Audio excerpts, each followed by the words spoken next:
dutuye mu buryo busanzwe. Uyu munsi ntago tumusanga ahantu runaka, agera iwawe, akagera iwanjye, akagera icyarimwe, akagera mu bari muri Amerika, akagera mu bari muri Afurika y'Epfo, akagera mu bari mu mashyamba, akagera mu ma etaje n'abatagira amazu, hose ahagerera icyarimwe. Haleluya. Hanyuma Luka 10 tuve kuri 38 tugeze kuri 42. Ngo nuko bakigenda bajya mu kirorero, umugore witwaga Marita aramwakira amujyana iwe. Yesu yari umuntu uri cool, uri umuntu uri simple, umuntu batumira akinjira. Arabandi bantu bafite amavuta make cyane tuba dushaka ngo mutadukoraho ngo adashira. Batinjira ahantu runaka ngo amavuta yashira. Ariko uyu mwami yinjiraga mu mago y'abantu, akajya kwa Zakayo umunyabyaha, akinjira ahantu, umugore w'umunyabyaha akamusiga amavuta ku birenge. Kwicarana n'indaya ntago byamuteraga ubwoba, kugendana n'abambuzi nta kintu byari bimutwaye, kuko yari yarazanywe no kubakiza. Haleluya. Niyo mpamvu Yesu nta dini yigeze asiga, kuko imihango y'idini ari kuvuga ngo bagarukira aha ntibinjira aha bagenza batya. Yesu nta dini yasize ubusabane, guhinduka abana nawe akatubera data. Haleluya.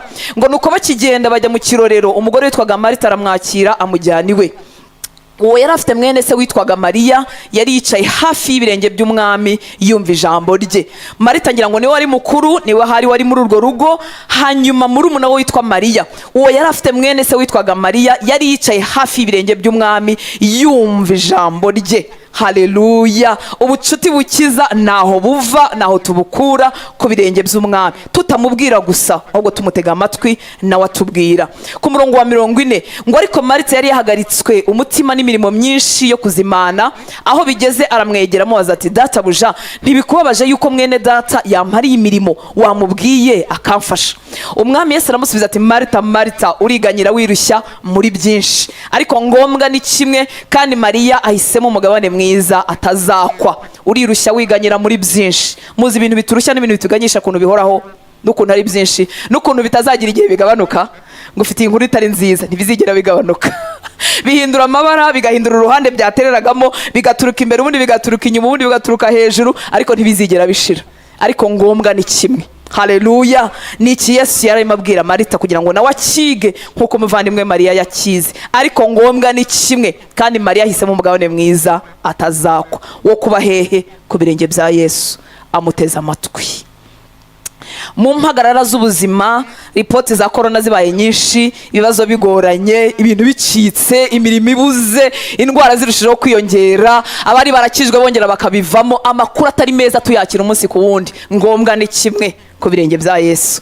Haleluya. Aho niho dukura ubucuti bwadukiza ibya none, bukaduherekeza muri urugendo, ntiducogore, ntitwume, ntidukame, tugahorana imbaraga z'ibihe byose. Haleluya. Itoze rero nshuti y'Imana kuba hano hantu aho dukura ubucuti bukiza. Bisa nkaho Mariya yari yaramenye Yesu kuruta Marita. Marita nawe yari amuzi kuko yamutumiye, azi ko ari umuntu w'agaciro, ari umuntu wagera ibintu bigahinduka n'ibindi bitandukanye. Ariko bisa nkaho Mariya yari afite undi mwihariko, ni ukuvuga ngo Yesu ahageze yavuze ati, imirimo yose irorere, ndicara mutega amatwi. Ashobora kuba Mariya nta n'amagambo menshi yari afite, ariko yarateze amatwi umwami ngo yumve ibyo amubwira. Aho niho haturuka ubucuti bukiza. Haleluya. Twagize umugisha, turakizwa, abakijijwe twagize amahirwe, amazina yacu yandikwa mu gitabo cy'ubugingo, ariko reka mbabwire, ubucuti burarutana.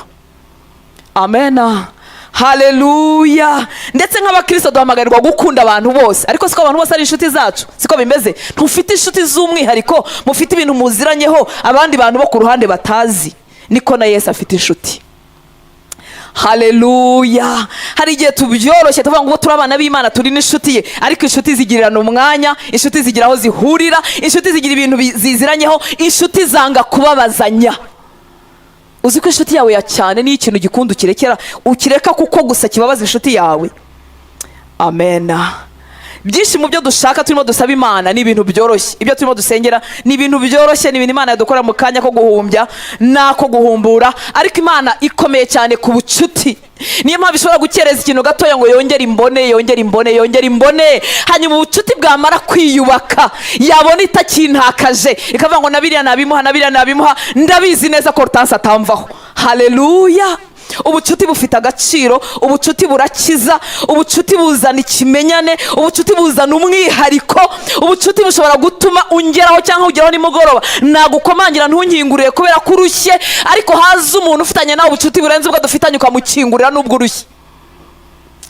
Haleluya. haleluya. Nasanze narimo nsenga, nsanga amasengesho tuzamura mu kirere dusengera ibintu bitandukanye, iyo hatarimo ikintu cyitwa ubucuti ahinduka amagambo, nagahinduka amasengesho. Niyo mpamvu menshi adakora. Uyu munsi turimo turatakira Imana nk'itorero kugira ngo Imana idukirize igihugu, idukize korona, idukize, tuzanire ububyutse, abantu bakiri ibyaha, abantu babe bazima. Ariko wari uzi ko amasengesho menshi ahinduka amagambo, ntagahinduka amasengesho. Iyo bishingiye ku bucuti birumvikana. Haleluya. Sinjye wabivuze, ijambo ry'Imana ryaravuze muri Zaburi 34 murongo wa 16 ngo amaso y'Uwiteka ari kubakiranutse n'amatwi ari kubyo basaba, ari kugutaka kwabo. Ni ukuvuga ngo amatwi y'Uwiteka yumva ibivugirwa mu isi muri rusange, yumva urusaku, yumva iminiho y'abaniha, yumva ibyo byose. Ariko kuniha k'umukiranutsi, kuzamura ijwi k'umukiranutsi kuzana itandukaniro mu matwi y'Uwiteka. Haleluya. Amaso y'Uwiteka ari kubakiranutsi n'amatwi ari kugutaka kwabo. Abakiranutsi se ni bande? Ni abahisemo kugira ibyo bigomwa kugira ngo babe inshuti z'Imana. Haleluya. Hari ahantu hamwe twinjira muri rusange dukiranirwa n'amaraso ya Kristo, tukabarwaho gukiranuka tutakoreye, tugahinduka abana b'Imana kubw'icyo Yesu yakoze ku musaraba. Ntago bikorerwa. Imiryango kandi irafunguye ku bantu bose. Ariko nyuma y'aho ngaho twinjira mu bucuti bwimbitse. Niyo mpamvu Marita arimo aganya yiganyira muri byinshi ahugiye mu mirimo, hanyuma Mariya akicara ku birenge bya Yesu kugira ngo yumve neza nta kintu kimwe kimucitse mu byo Yesu arimo avuga, abyumve neza, abashe kubikurikiza, abyumve neza ko bifite agaciro kuruta kwakira abashyitsi, abyumve neza kuko birusha sosiyete agaciro, abyumve neza kuko birusha agaciro ibishira byose. Haleluya. Aho ni bucuti buremerwa. Icyamukanya umva muri iki gicamunsi. Haleluya. Ubwo bucuti rero butuma agaciro kusenga karusha agaciro isengesho. Muranyumva nshuti z'Imana? Abantu bose barasenga, abantu bose bazamura ijwi. Okay, si bose. Abasenga bazamura ijwi, bagira umwanya wo kugira ibyo babwira Imana, ariko agaciro k'ibizamuka kagenwa n'ubucuti uko bungana. Amen. Haleluya. Kandi agaciro data agakomeyeho. Reka twumve amagambo makeya ari muri Yeremiya igice cya 15 umurongo wa mbere. Uryo Uwiteka agira inshuti akanazihamiriza. Haleluya. Yeremiya 15 umurongo wa mbere. Ngo maze Uwiteka arambwira ati, nubwo Mose na Samweli bampagarara imbere, umutima wanjye ntabwo nawerekeza kuri aba bantu, ubankure mu maso bagende. Nubwo nde nande? Mose na Samweli. Haleluya. Haleluya. Iyo umuntu yaguhemukiye cyangwa iyo umuntu yakubabaje, ashakisha umuntu w'inshuti yawe, iyo ashaka kumwongera kwiyunga, ashakisha umuntu wakumva, ashakisha umuntu ukunda, ashakisha umuntu wubashye kugira ngo uwo muntu azajye hagati yanyu arebe ko ubucuti bwagaruka. Imana ifite inshuti. Haleluya. Irimo irabavuga mu mazina ngo maze Uwiteka arambwira ati, nubwo Mose na Samweli ni abantu b'inshuti zanjye, ni abantu twagendanye mu bibazo, ni abantu batamvuyeho, ni abantu bangumyeho bikomeye, nubwo Mose na Samweli bampagarara imbere, umutima wanjye ntabwo nawerekeza kuri aba bantu. Kuki Imana igira abantu ikura mu kivunge? Kuki Imana igira amazina ikomeza kuvuga abantu batakiriho barapfuye? Nuko bari barubatse ubucuti. Inshuti z'Imana, nimuze tujye ku birenge bya Yesu twakura ubucuti bukiza. Haleluya. Ubucuti butubera nk'igihome umwanzi yadushaka ntatubone. Ubucuti butubera nk'igihome imyambi y'uburyo bwose ikatubura. Haleluya. Uyu munsi Imana irimo itangaho reference, ubuzima bwe turabuzi. Umwanditsi w'Abaheburayo mu ntwari zo kwizera igice cya 11 yamugarutseho biryoshye bitandukanye n'ibintu byose dusoma mu gitabo cyo Kuva n'intege nkeya za Mose. Ahanga yamuvuzeho neza. Nkunda records ziba mu ijuru. Haleluya. Niyo mpamvu kwigomwa kose k'umukiranutsi gufite agaciro gakomeye mu bwami bw'Imana. Muri nshuti z'Imana. Haleluya. Mwijuru iyo bagiye kwandika records n'ibyo twakoze, iby'intege nkeya byawe bikurwamo.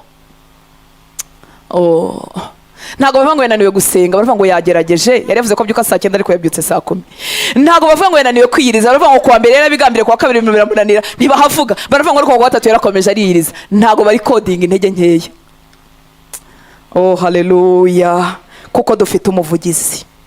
Abaheburayo 11:24-27. Nifuza ko wumva gatoya kuri uyu Mose Imana irimo itangaho reference atakiriho. Kavuga ngo mfite abantu bigeze kugendana nanjye neza, mfite abantu twari inshuti. Ubwo igihugu gikoze ibyangwa n'Uwiteka, ubwo igihugu kirimo gikora ibizanduye, mbakuyeho amaso. Nubwo Mose yahagarara, nubwo Samweli yaza, nubwo turi inshuti, ntabwo byahinduka, ariko ni inshuti arimo arabahamya. Umva Mose gatoya mu Baheburayo 11:24-27 ngo kwizera ariko kwatumye Mose ubwo yari amaze gukura yanga kwitwa umuhungu w'umukobwa wa Farawo. Iyo ubucuti bukuze hari ibintu tureka, hari ibintu twanga byari bikituryoheye, byari bifite inyungu, byakorwaga n'aburungano rwacu n'abagenerasiyo yacu, abandi bantu bose babikomera amashyi. Iyo dukuze mu kwegerana n'Imana imbere hari ibintu tureka.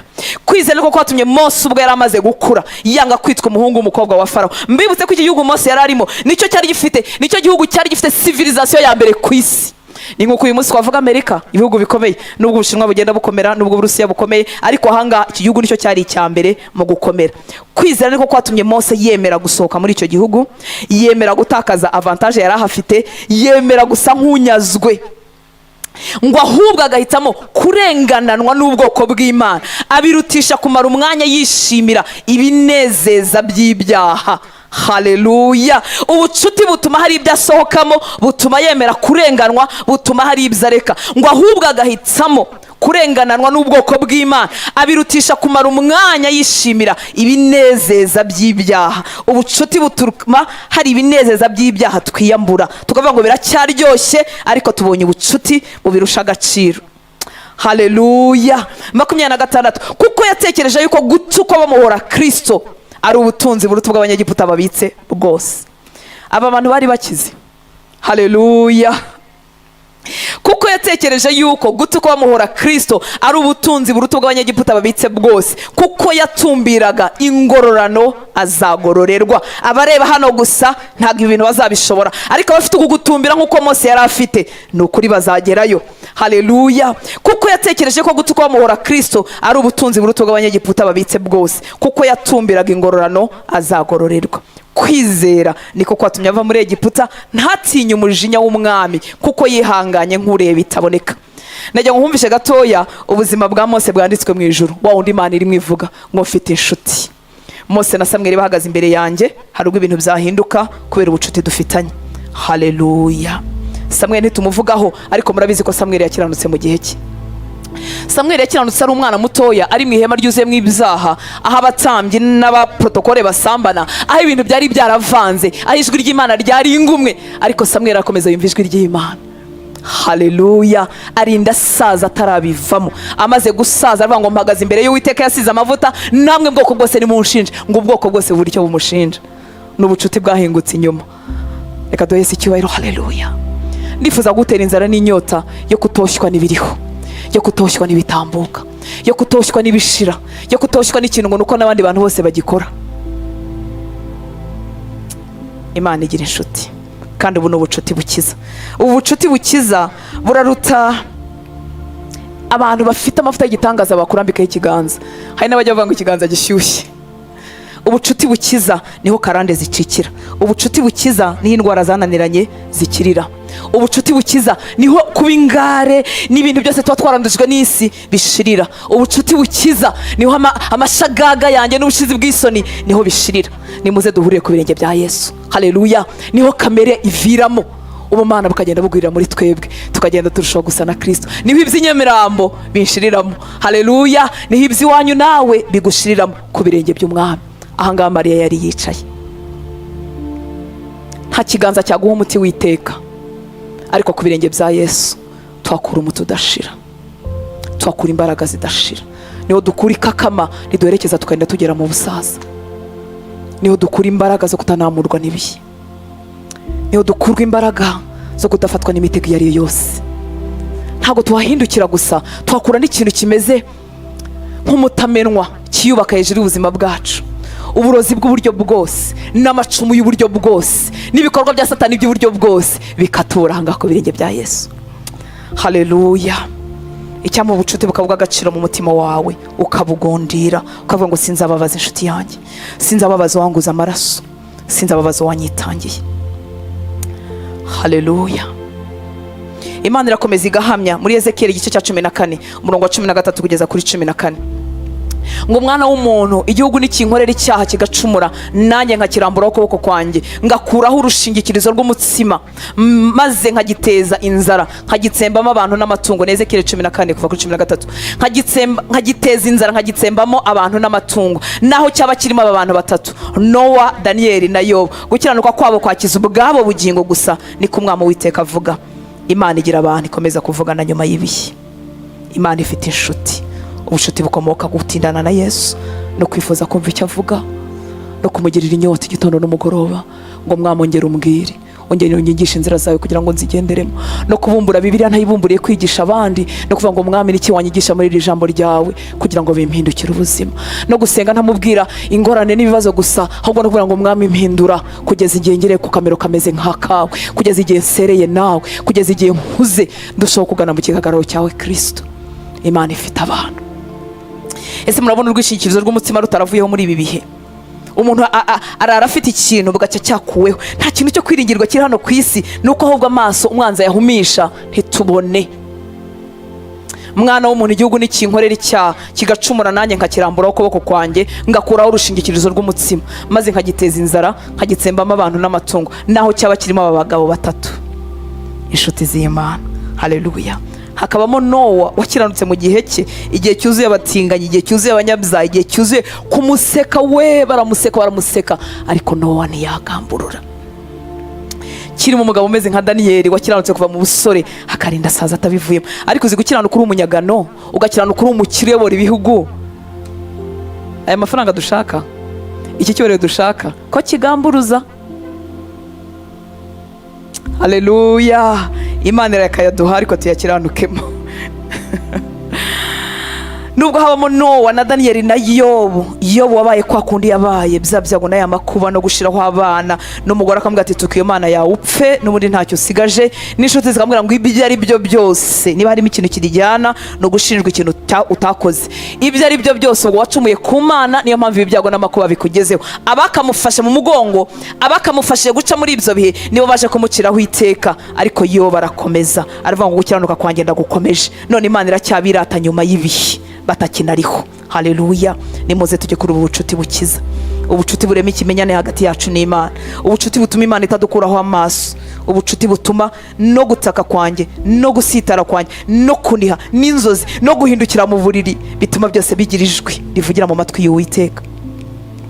Ngo amatwi ye ariko by'abakiranutsi basaba, kandi amaso ye ntayabakuraho. Gira ibyo wibuza. Isi yuzuye umwanda mwinshi no kwandavura kwinshi. Haleluya. Ngo naho cyaba kirimo aba bantu batatu, Nowa, Daniyeli na Yobu, gukiranuka kwabo kwakiza ubwabo bugingo gusa, nuko Umwami Uwiteka avuga. Gusenga ni byiza nshuti z'Imana, ariko ubuzima bw'usenga Uwiteka bukomeyeho kuruta ibindi. Haleluya. Muribuka Yobu Imana ijya kumwunamura, yabwiye za nshuti ze muri Yobu 42:8 ngo nuko rero nimwishakira ibimasa 7 n'amapfizi y'intama 7, Yobu 42:8, n'amapfizi y'intama 7, maze musanga umugaragu wanjye Yobu, mwitambire igitambo cyoswa, kandi umugaragu wanjye Yobu azabasabira, kuko ari we ngira gute, ari we nemera. Haleluya. Hari umuntu uri muri iyi nzu, hari umuntu urimo kunyumva. Umugaragu wanjye Yobu azabasabira kuko ari we nemera. Ese uko kumwemera kwavuye mu bucuti bw'igihe kirekire, bwavuye mu kubabara ntiyamuvaho, bwavuye mu kugorwa ntiyamuvaho, arakomeza yizirika ku Mana ye. No mu kwishakira imbere n'ibumoso akayibura, hari igihe Imana tuyibura kandi hari ayishakiye imbere n'ibumoso akayibura, ariko ayigomaho. Haleluya. Imana nawe irimo iramuvuga nyuma y'ibihe n'ibihe. Umugaragu wanjye Yobu azabasabira kuko ari we nemera, kugira ngo ntabagenzereza nk'uko ubupfapfa bwanyu buri, kuko mutavuze ibyanjye bitunganye nk'uko umugaragu wanjye Yobu yagenje. Haleluya. Uyu mugabo ni Imana irimo gutangaho referansi. Kwizera ko kwarapimwe ava amasa n'izahabu. Mwibuke ko Elifazi na bagenzi be nabo bari bagiye gusenga, bari baje gusenga, byose byari amasengesho, ariko Imana iravuga ngo ngira ibyo nemera, ngira ubucuti. Amen. Se mwanyemerera tugahurira ku birenge by'Umwami, mwanyemerera ko ibituganyisha bizahoraho, n'amakuba y'isi ko atazigera ashira. Hari igihe bigabanukaho gakeya bikaguha agahenge, ariko isi nta byiza itanga, ntabyo. Muze duhungire ku birenge by'Umukiza. tuhakura ubucuti bukiza, ubucuti bumara impagarara, ubucuti bumara ubwoba, ubucuti butanga ubushizi bw'amanga, ubucuti butuma umuntu aba muri iyi si nk'utayirimo. Ibibazo n'ingorane kuko ubuzima bwe buba bubikiwe mu ijuru. Muze tujye ku birenge by'umwami, tuhakura ikimenyane, tuhakura ijwi ry'Imana mu gihe risa nkaho ribaye ingume, tuhakure gukomerezwa amaboko n'ibirenge mu gihe abantu bose bataye umurongo. Umuntu udatinda ku birenge bya Yesu azayobagurika, ibi bihe ntazabibasha. Kandi ku birenge bye hakinguriwe abantu bose bose. Ntabwo ahamagara abakwiriye, ahubwo aho niho dukwira, niho dukura imbaraga ziduhindura abakwiriye. Ni ku birenge by'umwami, niho ingeso zacu zidushiriramo, niho kamere zacu zishirira, niho imigozi y'uburyo bwose icikagurika, niho imbaraga z'icyaha tuzisiga. Wahoze ategetswe n'icyaha runaka bigasigara ku birenge by'umwami. Nta cyaha kikurusha imbaraga nshuti y'Imana no kutarahatinda. Reka duhaguruke dusenge, nimuze twigire imbere, twigire mu bucuti bukiza, aho gutinda uganya uzenguruka nka Marita. Muze dutinde ku birenge by'umwami. Niki kiri ku buzima bwawe kidakwiriye kuhaba? Niyihe ngeso kikuriho kandi umaze imyaka muri ubu bwami? Imbaraga zacu nkeya zisigara hariya, tugahinduka abanyembaraga. Imvugo mbi yabaga ku kanwa kacu ni hari isigara, tugahinduka abagwaneza. Ingeso za kamere ni hari zisigara, tukuzura imbuto z'umwuka wera. Ni hari abisigara mu kwicara tukamutega amatwi, tukamusukira ibyuzuye umutima wacu, tutamuryarya kuko adahishwa. Aha niho ibintu bihindukira, aha niho amateka yongera kwiyandika bundi bushya. Aha niho umwanzi aba yaravuze ngo aha ntazaharenga. Hariya ku birenge by'umwami niho bihindukira, ukaharenga se gusa, ukaharenga no kuharenga, ntuharenge wenyine, ukaharenza n'abandi. Ugahindura ibyari byaranditswe ku rubyaro ruzagukurikira, ugahindura ibyari byanditswe ku muryango w'iwanyu. Aha niho byose bihindukira. Muze twinjire muri ubu bucuti, n'ubucuti twebwe twungukiramo. Ntacyo umwami yatakaza. N'ibiti byamuramya n'ubundi biramuramya, n'amafi yo mu nzuzi yamuramya n'ubundi arabikora, n'inyoni zo mu kirere zabyuka zikamuramya zikavuga ngo ni wowe utugaburira, n'uburabyo bwavuga ngo ni wowe utwambika, n'ibiti byanyeganyeza amababi yabyo bikavuga ngo umwami nushimwe, niwe waremye ibi byose. Ntacyo umwami atubirwa, nta n'icyo atakaza. Ariko n'ubucuti twebwe twungukiramo, n'ubucuti butwungura. Iyo hatinze aho hantu ntabwo butakaje umwanya. Abaswa tugereho tugahinduka abanyabwenge, abatakaje icyerekezo cy'ubuzima tugeraho tukabona icyerekezo cy'ubuzima. Abari baratakaje value, baratakaje valeur, bumva nta mpamvu yo kubaho, bumva bapfa, turahagera tugasubizwa impamvu yo kubaho.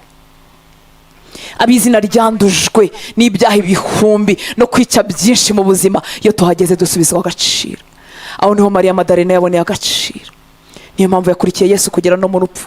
Haravuga ngo wankuyeho rya zina ribi, wanyambuye rya zina ry'uburaya, wanyirukanyemo ya madayimoni benshi, ndamukurikira kugeza no mu rupfu. Ngombwa ni kimwe, nidukore dushaka amafaranga, niturera abana, ariko ibyo byose ntitubikore tutavuye hariya. Shaka iterambere ry'ubuzima bwawe, ariko wivayo, wiva mu kubaho kw'Imana. Rema umwanya mu bihe byawe, mu masaha yawe 24. Aha ntihagira gusaba appointment nkuko tugisaba ku bakomeye tukanababura. Aha ntihagira kubanza kwiga, aha ntihagira kuvuga ngo ntago ukwiriye, aha ntihagira kuvuga ngo ntago wujuje criteria, aha ntago hagira condition. Tuza nkuko turi, akadukiza kurikije ububembe butwuzuye uko bungana. Uburaya arabukiza, agahinda aragakiza, akiza ibyaha by'uburyo bwose, akiza ubukene. Ni umugabo wo kwizerwa. Niho byose bihindukira. Uko utinda kujyayo uri murahomba, uri muratakaza umwanya, uri murashakisha abantu n'ibintu. Kandi iyo yakinguye nibwo abantu bitaba, nibwo n'ibintu bitaba. kandi yatakinguye nubwo wazenguruka isi yose ahubwo uzahinduka inzererezi. Mwami turagarutse muri iki gicamunsi, tugarutse kumva amagambo wabwiye Marita. Ntituzi icyo wigishije Mariya kuri biriya birenge, niyo mpamvu buri muntu ahakura ibye. Tubona icyo wasubije Marita umubwira ngo ngombwa ni kimwe. Marita urirushya wiganyira muri byinshi, ariko Mariya yakurishije umugabane mwiza atazakwa. Ahantu tuhakura umugabane isi idashobora kutwambura, ahantu tuhakura umugabane abantu batabasha kutunyaga, kandi buri muntu wese afite ibye. Hari ubwiru, hari amabanga, hari ibyo abarozi batatunyaga, hari ibyo karande itabasha, hari ibyo Satani atabasha kutwambura. Rema inzara n'inyota mu mitima yacu, rema inzara n'inyota mu mitima yacu muri iki cyumba, rema inzara n'inyota mu mitima y'abazumvira ijambo naho rizagera hose. Rema inzara n'inyota idashira kugira ngo tugume ku birenge byawe. Tuhakura ubucuti bukiza, ubucuti bukiza inyota y'ibyaha, ubucuti bukiza kwiciraho iteka, ubucuti bukiza amaganya y'isi n'akaga y'isi iteza, ubucuti bukiza kubunza umutima, ubucuti butera kunyurwa no kugubwa neza, ubucuti butera kutikanga ikibi, ubucuti bushinganye, ubucuti butibwa, ubucuti budatokozwa, ubucuti butinjiramo amajwi mabi n'amajwi agambana. Urakoze Mwami mwiza, nyemerera muri iki gicamunsi ugira abahungu n'abakobwa uteza intambwe bagereyo. Nyemerera Mwami, hari ijambo ryagera mu mutima w'umuntu, mu matwi y'umuntu, risiga inyota idasanzwe n'inzara idasanzwe yo guhitamo icyo ngicyo Mariya yari yahisemo. Urakoze Papa, ndavuga umugisha ku bwoko bwawe, ndavuga umugisha ku bahungu bawe n'abakobwa bawe bagize inzara n'inyota yo kuba mu nzu yawe, ndavuga umugisha ku bagutega amatwi mu ijambo ryawe aho rigera hirya no hino, ndavuga umugisha kuri iki gihugu, ndavuga umugisha ku bayobozi, ndavuga umugisha ku barimo kugushaka hirya no hino, ndavuga umugisha Mwami ku basengera itorero, ku bafite umutwaro, ku basengera abana bawe n'abakozi bawe kugira ngo amaboko yabo atananirwa. Urakoze Papa, utugirire neza, ubwoko bwawe habwa umugisha, ubuzima bwacu buguhesha icyubahiro. Urakoze, tuguhaye icyubahiro ku bwa byose, ni mu izina rya Yesu dusenze, amen.